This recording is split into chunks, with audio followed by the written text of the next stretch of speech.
A Swedish production company has set out to test how rumors spread on the internet. It started with this Reddit posting. A friend took a photo at that fruit company. They are obviously even creating their own screws. In less than 12 hours, several sites picked up the rumor, which also spread to YouTube and Twitter.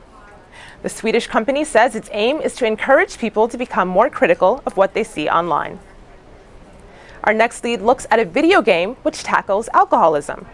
Papo and Yo is based on the game designer's own childhood and tells the story of Kiko and his friend Monster, whose addiction to frogs sends him into a violent rage. The intersection of video game and abusive reality struck a chord online.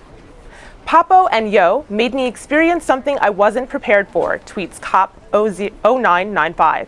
It made me cry. Thank you for telling your story. Lastly, a new version of Facebook for Muslims is about to launch in Indonesia.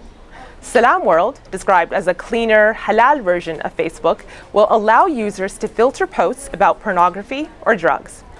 That's very impressive. I was waiting for something like this to come up. Salma, New Jersey, Brooklyn, writes on our Facebook wall.